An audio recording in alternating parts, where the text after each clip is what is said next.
a president admired around the world, a sniper's bullet on a sunny Dallas afternoon, and 6 decades of unanswered questions. Who truly killed John F. Kennedy, and why does the truth remain hidden even today? In this video, we're going to unravel the tangled web of lies, politics, and power that turned a national tragedy into America's greatest unsolved mystery. Welcome to Historical Mysteries Uncovered, where we dive deep into the events that shaped and still haunt our world. Today, we're reinvestigating one of the most shocking moments in modern history, the assassination of President John F. Kennedy. Officially, one man pulled the trigger. But unofficially, millions have doubted that story ever since. So, what really happened that fateful day in Dallas? Let's find out. November 22nd, 1963, Dallas, Texas, a clear blue sky. The sun shimmered off the chrome of the presidential motorcade as it turned onto Elm Street. Crowds lined the sidewalks, waving flags, cheering, craning their necks just to catch a glimpse of President John F. Kennedy, young, charismatic, the very symbol of hope and renewal for millions of Americans. Jackie Kennedy, elegant in her pink suit and matching pillbox hat, sat beside him, smiling and waving to the people. It was supposed to be a day of celebration, a chance for the president to connect with voters in Texas, a key state for his re-election campaign. But within moments, joy turned to horror and history was forever altered. At exactly 12:30 p.m., as the limousine passed the Texas School Book Depository, a sharp crack echoed through Dealey Plaza, then another, panic swept the crowd. Screams filled the air. People ducked for cover, confusion and chaos erupted. In the front seat, Secret Service agent Roy Kellerman shouted orders, while driver William Greer hesitated, unsure where the shots were coming from. Governor John Connally, seated in front of the president, slumped over, wounded. And beside him, President Kennedy fell forward, struck by bullets that shattered his skull and, with it, the sense of American invincibility. Within seconds, cameras stopped flashing and hands that had waved in joy now covered mouths in disbelief. Zapruder's home movie camera, perched on a small concrete ledge, captured what no one was ever supposed to see, the brutal and public death of a sitting U.S. president. The motorcade raced toward Parkland Memorial Hospital, sirens blaring. Reporters scrambled for information, radio stations buzzed with rumors, and television networks cut into their regular programming. America, glued to its screens, waited in stunned silence. At 1 p.m., the unthinkable was confirmed. Walter Cronkite's trembling voice broke the news to a nation in mourning. From Dallas, Texas, the flash, apparently official, President Kennedy died at 1 p.m. Central Standard Time. In that instant, time seemed to stop. Schools dismissed early. Businesses closed. Strangers wept openly in the streets. The promise of Camelot, that shining image of youthful optimism, was shattered. As the country struggled to comprehend what had just happened, Dallas police were already hunting for a suspect. Within 90 minutes, a man named Lee Harvey Oswald was arrested in a nearby movie theater, accused of shooting both President Kennedy and a Dallas police officer named J.D. Tippit. His mugshot flashed across every television screen, and in those first chaotic hours, it seemed the authorities had found their man. But even then, even before the world knew all the details, doubts began to form. Witnesses told conflicting stories. Some swore they heard shots coming from the grassy knoll, not the book depository. Others claimed they saw smoke rising from behind a wooden fence. The confusion of those moments only deepened the mystery. Meanwhile, Air Force One prepared to leave Dallas, carrying both the new president, Lyndon B. Johnson, and the lifeless body of the one who had just been taken from the nation. Inside the aircraft, Jacqueline Kennedy refused to remove her blood-stained clothes. "Let them see what they've done," she whispered. Her calm defiance became a haunting symbol of a country in shock. On board that same plane, Lyndon B. Johnson raised his right hand and took the oath of office beside her. The image, Jackie in her pink suit, Johnson with his hand on a small Bible, faces tight with grief, became one of the most powerful photos in American history. As the plane lifted off from Dallas Love Field, the weight of the moment settled in. The world had changed, not just politically, but emotionally. For the first time, Americans felt that the curtain had been pulled back on something dark, something far larger than they could understand. In Washington, crowds gathered outside the White House gates, candles flickering in the cold November air. Newspapers hit the stands with one word dominating the headlines: assassinated. The next few days unfolded like a national nightmare. Millions watched as John F. Kennedy's casket was carried through the streets of Washington, D.C., draped in the American flag. The image of little John Jr. saluting his father's coffin on his 3rd birthday was burned into the collective memory of a generation. But beneath the grief, something else began to grow: suspicion. How could a lone gunman with a mail-order rifle pull off such a precise, devastating act? Why were witnesses' testimonies so inconsistent? And why did the story keep changing with every new report? The tragedy that unfolded in Dealey Plaza didn't just end a presidency, it opened a Pandora's box of doubt and distrust that would haunt America for decades. The moment Kennedy fell, so too did the nation's faith in its institutions, its leaders, and its truth-tellers. And as investigators rushed to close the case as the world demanded answers, a deeper question began to take shape, a question that still echoes through history. Was this truly the work of one man or the result of a hidden conspiracy that reached into the very heart of power? In the days following President Kennedy's assassination, America demanded clarity. The shock had barely settled when the government moved swiftly to find answers. Newspapers were printing wild theories, radio stations were broadcasting confusion, and people across the nation were desperate for one thing: an explanation that made sense of the chaos in Dallas. Just a few hours after the assassination, Lee Harvey Oswald, a 24-year-old former Marine, was paraded before cameras as the prime suspect. He was calm, defiant, and claimed he was being framed. "I'm just a patsy," he said. But the world didn't get a chance to hear much more. 2 days later, as millions watched live on television, nightclub owner Jack Ruby stepped out of the crowd in the basement of Dallas Police Headquarters and shot Oswald in the stomach. The accused assassin died within hours, taking any possible confession or explanation with him. With Oswald's death, America's only suspect was silenced forever, and the mystery only deepened. President Lyndon B. Johnson, anxious to stabilize the nation and restore trust, established the Warren Commission, a special investigative body led by Chief Justice Earl Warren.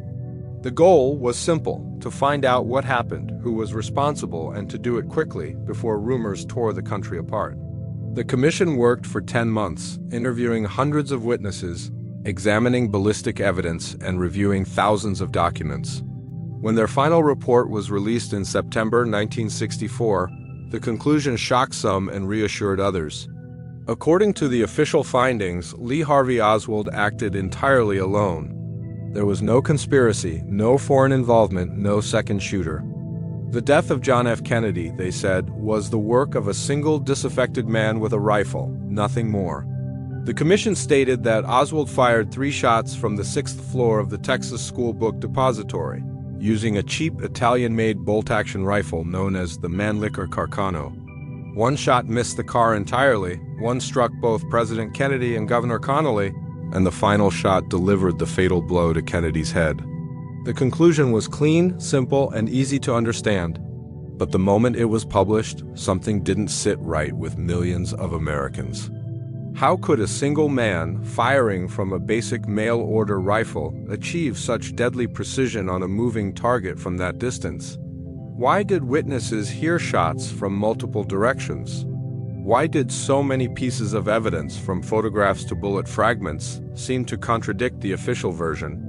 Even more unsettling was Oswald himself.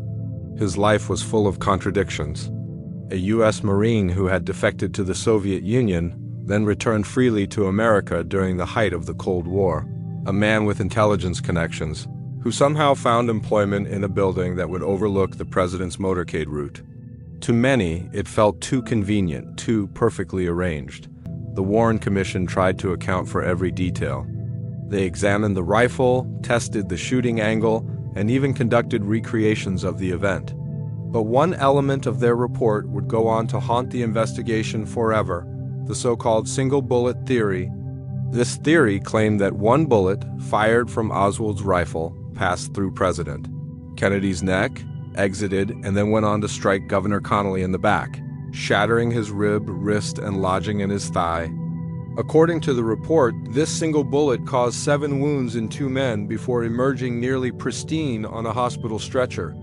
To the commission, it was a tidy explanation. To skeptics, it was a mathematical impossibility. The magic bullet, as critics called it, became the centerpiece of doubt. Could one bullet truly do all that damage while remaining almost intact? Even members of the commission privately expressed discomfort, but publicly the government stood firm. Oswald acted alone. Case closed.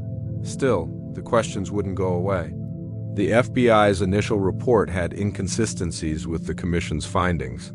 The autopsy photographs didn't match the descriptions given by doctors who treated the president at Parkland Hospital. Witnesses who claimed to see smoke or movement from the grassy knoll were ignored or dismissed.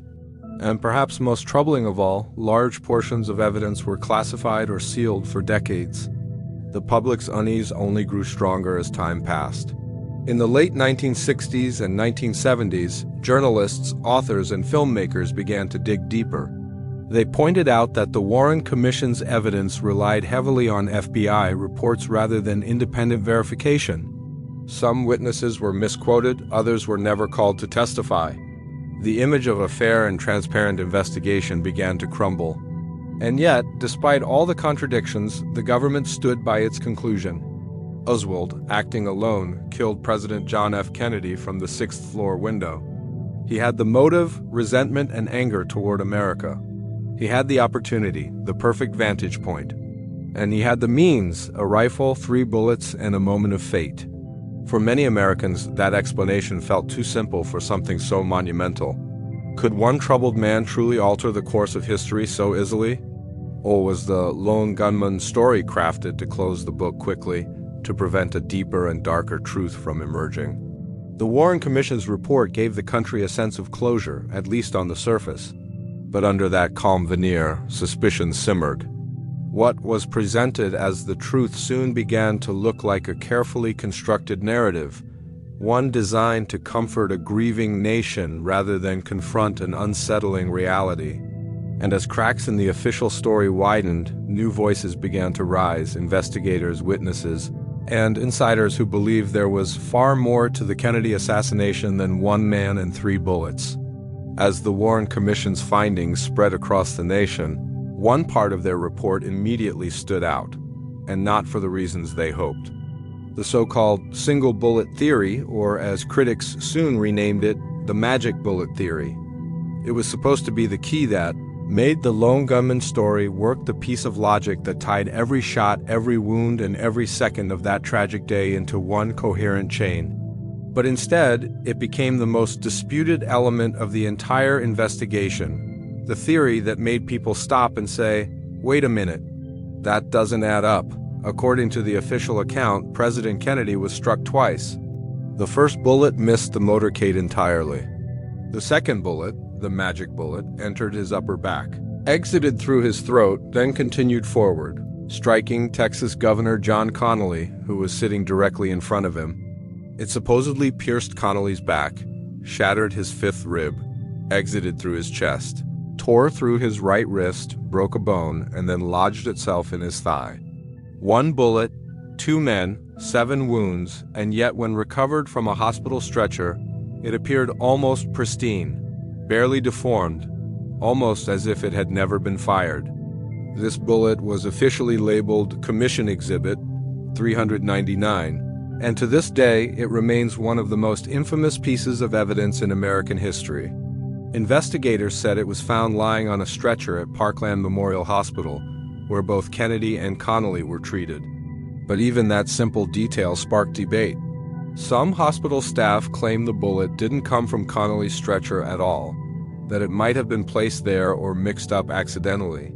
Others swore they had never seen it until the FBI presented it later. When photographs of the bullet were made public, the disbelief was immediate. How could a bullet that passed through so much flesh, muscle, and bone come out nearly untouched? Gun experts, doctors, and even ordinary citizens began questioning the logic. It was almost as if the bullet had supernatural powers, curving midair, changing direction, and maintaining perfect shape. The phrase "magic bullet" was born out of pure skepticism, and soon it became a symbol of everything wrong with the Warren Commission's explanation. The issue wasn't just about physics, it was about geometry. The official report assumed that both Kennedy and Connally were perfectly aligned in the car, one directly in front of the other. But in reality, they weren't. The jump seat Connally was sitting on was lower and slightly to the left of Kennedy. To make the bullet's path line up, it would have had to travel in a strange, almost zigzag trajectory, entering one man's back, exiting his throat, then dipping, turning, and striking another man seated at an angle. Skeptics argued that this path was absurd, that it defied the basic principles of ballistics and anatomy. Yet defenders of the Warren Commission, particularly Chief Counsel Arlen Specter, maintained that it was possible. They used mannequins, diagrams, and later even computer reconstructions to prove that the bullet could, in theory, follow that path if the men were positioned just right. Specter insisted that without the single bullet theory, there would have been too little time for Oswald to fire all the shots recorded on the Zapruder film. The theory wasn't just a detail, it was the backbone of the lone gunman conclusion. If the magic bullet didn't exist, then there had to be a second shooter. That's why so much rested on this single piece of evidence. One bullet meant one assassin. Two bullets from different angles meant a conspiracy. And the government was determined to keep the story simple. One gun, one man, one act. But as time went on, more doubts emerged. Governor Connally himself never believed the single bullet theory. He was adamant that he and Kennedy were hit by separate shots. "There is my absolute conviction," he said later. "That one bullet hit me and another hit Kennedy." Connally's wife, who was seated beside him, also testified that she heard two distinct shots, one striking the president and a second that struck her husband moments later. Medical experts who examined the wounds questioned how a bullet that exited Kennedy's neck could have maintained enough velocity to cause such severe injuries to Connally's chest and wrist. The physics seemed impossible. Ballistics specialists replicated the shot using similar rifles and ammunition, and most results showed that a bullet passing through two bodies and several bones would emerge badly flattened or fragmented, not almost intact like Exhibit 399. The controversy grew even deeper when footage from the Zapruder film was carefully analyzed. Frame by frame, the timing between Kennedy's reaction and Connally's seemed too long for a single bullet to have caused both men's injuries. Connally himself said he didn't feel any impact until several seconds after Kennedy was first hit. To skeptics, this delay was proof that at least two shooters were involved. Yet despite these mounting contradictions, the Warren Commission refused to back down. The magic bullet remained their cornerstone. They had built their case around it, and removing it would unravel everything. Critics like Mark Lane, Jim Garrison, and later Oliver Stone in his famous film JFK turned the magic bullet into the ultimate symbol of governmental deception, the moment when America realized the official story might not be the real story at all. Even decades later, the debate refuses to die. In 1979, the House Select Committee on Assassinations revisited the case and concluded that Kennedy was probably assassinated as a result of a conspiracy. But even they couldn't definitively say who else was involved or how many shots were fired.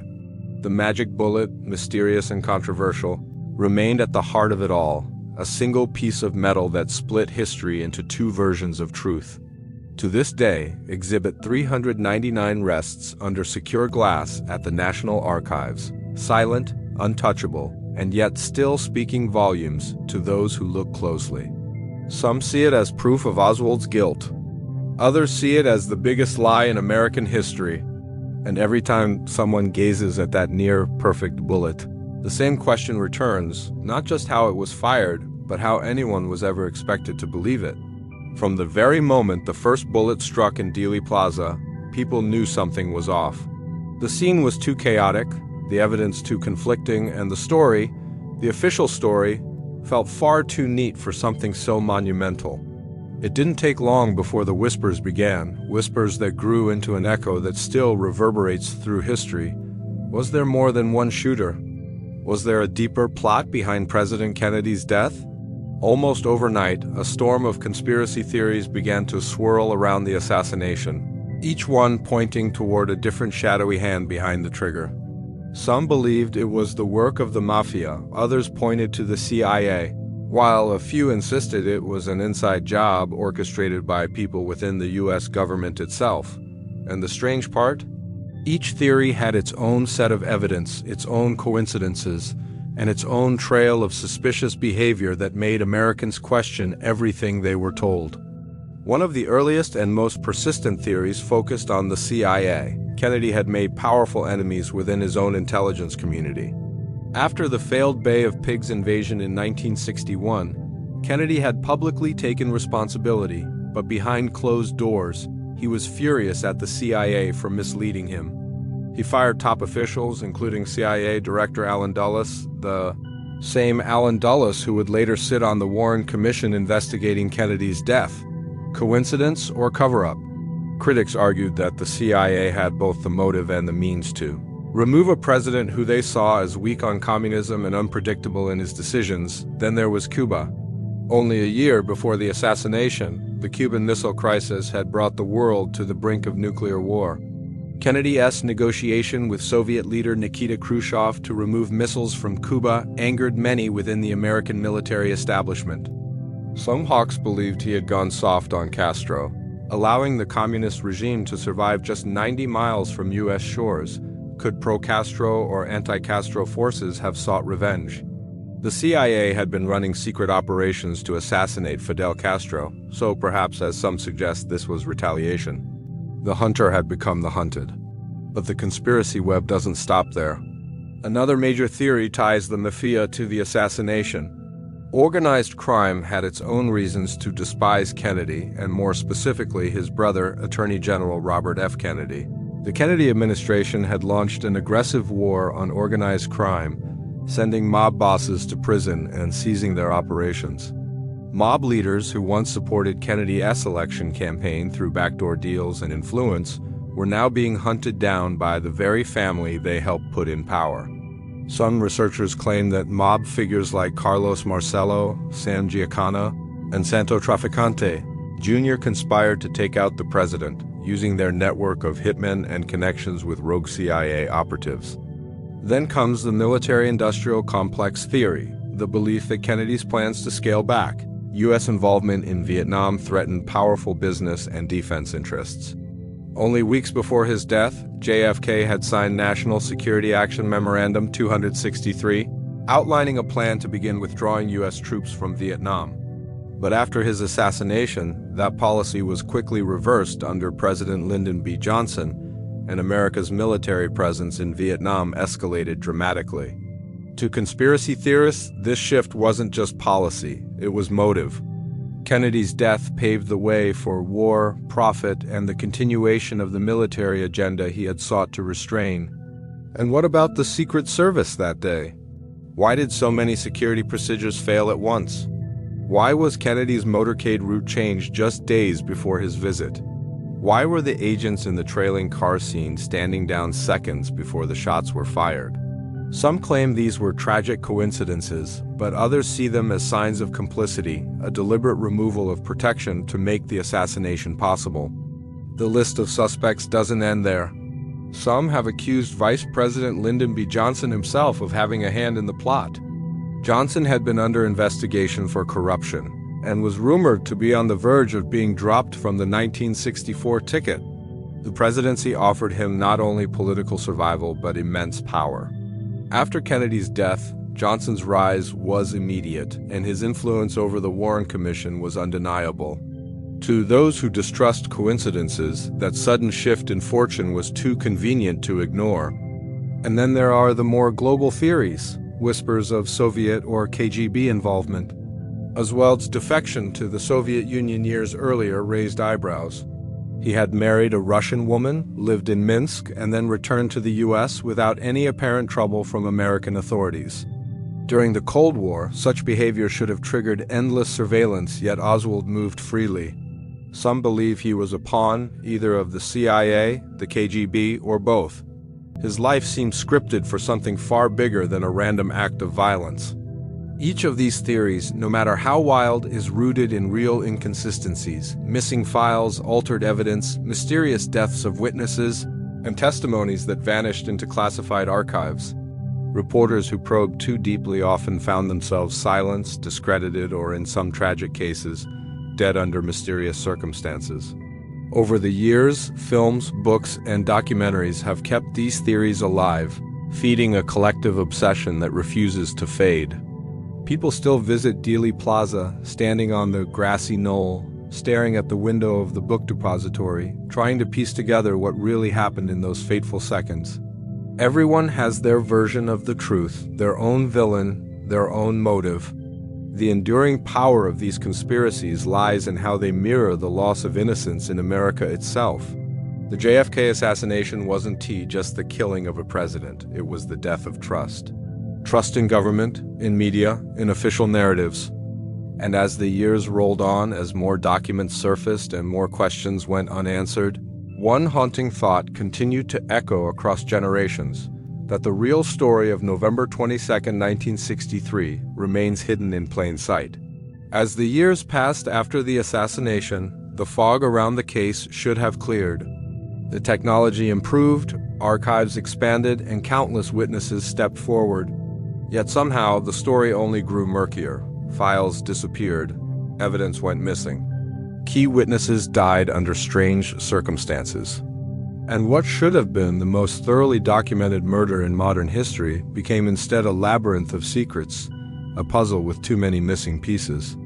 When the Warren Commission wrapped up its investigation in 1964, it sealed many of its records for 75 years.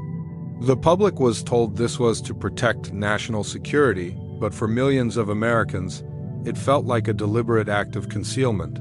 Why would the government lock away the truth about the death of its own president?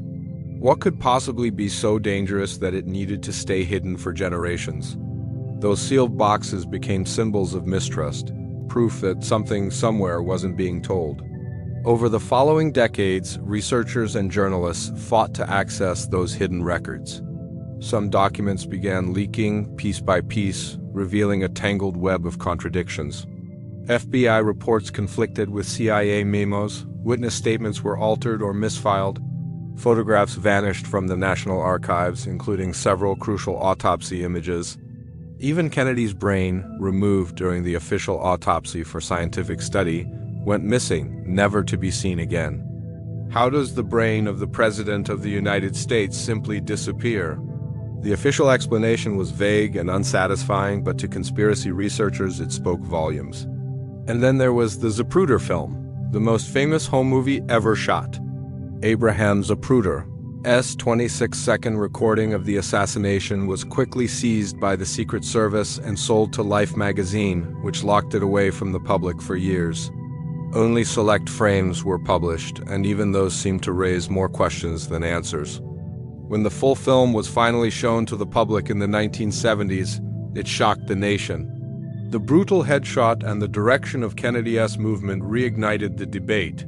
Was the fatal bullet really fired from behind? Or did it come from the front, from the grassy knoll?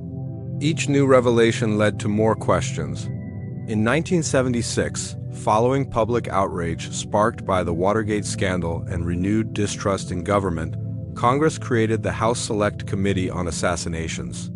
For the first time, the government admitted that the Warren Commission might have been wrong. After analyzing new acoustic evidence, a recording from a police motorcycle, radio, the committee concluded that there was a high probability that a second gunman had fired at President Kennedy. It was a stunning reversal. The official story that had stood for over a decade was suddenly cracked wide open. But before investigators could dig deeper, funding for the committee was cut and its files were sealed. Those classified documents became the holy grail for truth seekers. Thousands of pages of evidence, internal memos, communications, surveillance reports, locked away in federal vaults. Every time a new batch was released, it only deepened the mystery. Some revealed that the CIA had withheld critical information about Lee Harvey Oswald's activities before the assassination. The agency knew far more about Oswald's connections to Cuba and Russia than it had ever admitted. Other documents showed that intelligence agencies were running covert operations in Dallas during the same week Kennedy was killed, a coincidence too strange to ignore. The FBI's own records weren't any cleaner. Field reports detailing witness statements were altered or lost. Agents were ordered not to pursue certain leads. Autopsy photos and X-rays were reportedly tampered with. And the chain of custody for vital pieces of evidence, including the so-called magic bullet, was filled with inconsistencies. By the 1990s, public frustration reached a boiling point. After the release of Oliver Stone's film JFK, which exposed the cover-up theories to a new generation, pressure mounted on Congress to act. In 1992, the President John F. Kennedy Assassination Records Collection Act was signed into law. It ordered all remaining files to be made public within 25 years, unless the government could prove that releasing them would harm national security. It sounded like the final breakthrough. The truth at last was supposed to be revealed by October 26, 2017, but when the day arrived, it didn't go as promised. Thousands of documents were still withheld or heavily redacted. The CIA and FBI requested extensions, claiming that sensitive intelligence sources and methods could still be compromised more than half a century after Kennedy's death. Even under Presidents Trump and Biden, both of whom had the power to release the records, significant portions remain classified. What could possibly be so sensitive in 2025 about an event from 1963? Among the documents that have been released, the fragments are tantalizing. They hint at surveillance of Oswald months before the assassination, meetings with possible intelligence assets, and communications between U.S. agencies that were never disclosed to the Warren Commission. There are reports suggesting that Oswald was in contact with Cuban and Soviet diplomats in Mexico City, that phone calls were intercepted, and that his name appeared in CIA cables long before Dallas. If the agencies knew this much, why didn't they warn the Secret Service? Or did they, and someone chose to ignore it? The more we learn, the more contradictions emerge. Evidence that was supposed to clarify the case instead reveals how deeply flawed and fragmented the original investigation was. Witnesses who once stood by their testimonies later recanted or said their words were twisted. Pieces of film footage and photographs surfaced years later showing new angles of the shooting, yet none offered definitive proof of a lone gunman or a coordinated plot. And then there are the people who tried to speak out and paid the price. Journalists who received threatening calls, researchers who died suddenly under mysterious circumstances, and insiders who hinted that the truth was far darker than anyone wanted to believe. The JFK assassination became not just a story of one man's death, but a symbol of everything hidden behind locked doors, a reminder that even in a free nation, some truths are considered too explosive to tell. Every new file release reignites the same question. Are we uncovering the truth, or are we being shown exactly what we're meant to see? More than 6 decades have passed since the gunfire echoed through Dealey Plaza, and yet the world still cannot agree on one simple question. What really happened on November 22, 1963? Every investigation, every witness, every secret file that's been released only seems to create more confusion. It's as if the closer we get to the truth, the more it slips away. The JFK assassination has become less of a case and more of a mirror, reflecting America's deepest fears, fear of betrayal, of deception, of hidden powers that operate beyond the reach of democracy. For many, the story never felt complete. The official version, no matter how often it's repeated, doesn't feel like the whole truth. Too many inconsistencies, too many missing pieces. It's as though an invisible hand has been rearranging history, crafting a version of events meant to be accepted, not questioned. And the longer time goes on, the more people begin to wonder, was this truly an unsolved mystery, or a carefully orchestrated cover-up that succeeded beyond imagination? The idea of a cover-up isn't born from wild imagination. It comes from the undeniable fact that key evidence was mishandled from the very beginning. The presidential limousine, which should have been preserved as a crime scene, was washed, cleaned, and even repaired within days. Autopsy notes were destroyed. Photographs were misplaced. The chain of command between agencies was murky at best. It is not the behavior of a system seeking absolute truth. It asks the behavior of one desperate to control the narrative. Even within the government, whispers of doubt emerged early. Members of the Warren Commission privately admitted their frustration, suspecting that agencies like the CIA and the FBI withheld critical information. Years later, internal memos confirmed it. The CIA had, in fact, kept its own files on Lee Harvey Oswald hidden from the Commission. The FBI had ignored warnings about potential threats to the president's safety. The Secret Service failed to enforce even the most basic security measures during the Motorcade. It's hard not to see a pattern, one of negligence, misdirection, or perhaps deliberate concealment. The House Select Committee on Assassinations in 1979 reignited public skepticism when it declared there was a probable conspiracy. But who was involved? The committee never named names. Its conclusions were left hanging, vague, and incomplete, as if someone had pulled the plug just as the truth was coming into focus. Many of the files collected by that investigation were sealed yet again, locked away under the familiar pretext of national security. What kind of truth endangers national security decades after the event? Was it the involvement of intelligence operatives, perhaps foreign governments, or the exposure of covert programs that could rewrite Cold War history? The secrecy only deepened suspicion.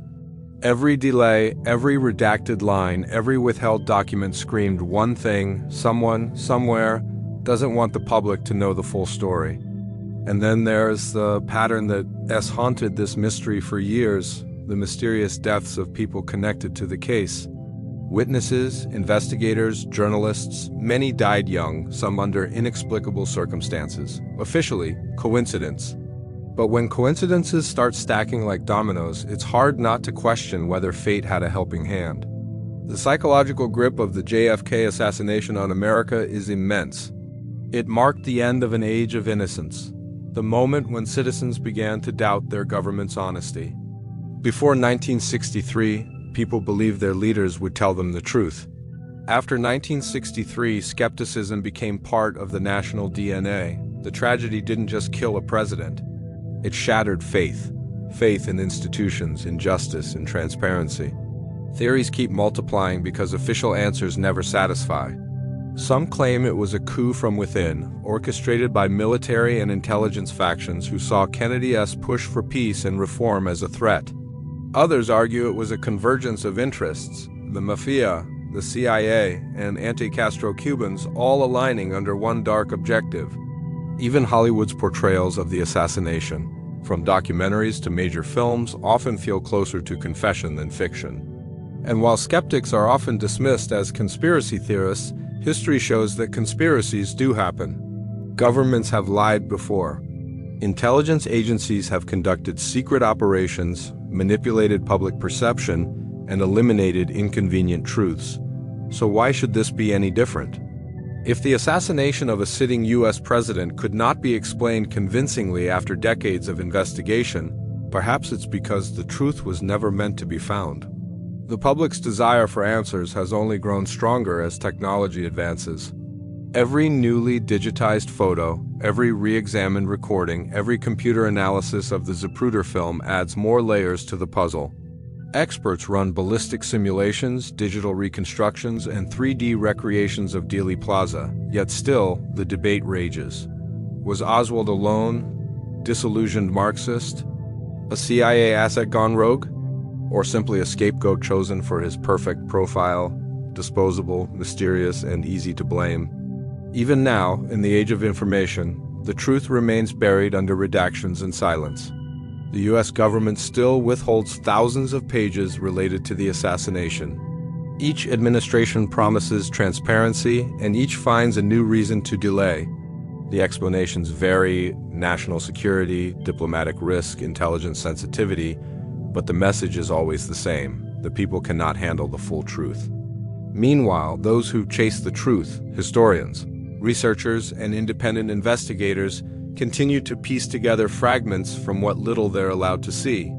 They uncover hidden connections, analyze shadows in photographs, decode patterns in memos. The assassination has become not just a mystery, but a movement, a search for justice that refuses to die. And what makes it all so haunting is how every new clue, every newly declassified file, Every confession or testimony only seems to confirm what many have long suspected, that the official story was never designed to reveal the truth but to protect it. The JFK assassination remains frozen in time, a riddle with too many answers, a chapter of history that still feels incomplete, as though the final page has been deliberately torn out and locked away where no one can ever read it. And so, after 6 decades of searching, questioning, and doubting, one thing has become clear. The assassination of John F. Kennedy was more than the tragic death of a president. It was the moment America lost its certainty. The sound of gunfire in Dealey Plaza didn't just end a life. It shattered a nation's innocence. Every investigation since then, every theory, every leak, every classified file, has only deepened the mystery rather than solved it. Perhaps that's why the story refuses to fade. Because somewhere within the tangled web of official reports, witness testimonies, and secret documents lies the truth. A truth that still has the power to shake the foundations of history. Was it a lone gunman, a conspiracy of power, or something far more complex, something buried so deep that it was never meant to see daylight? Maybe the answer isn't hidden in a file or a photograph at all. Maybe it lies in the questions we continue to ask, in our unwillingness to accept what doesn't make sense, in our collective memory that refuses to let the case go cold. The JFK assassination remains more than just an event. It is a mirror reflecting the struggle between truth and secrecy, between trust and betrayal. And until every locked drawer is opened, every file unsealed, and every secret told, this will remain not just America's greatest mystery, but its greatest wound. Because in the end, the story of John F. Kennedy's death isn't just about who pulled the trigger. It's about who still holds the truth and why, after all these years, they're still keeping it from us.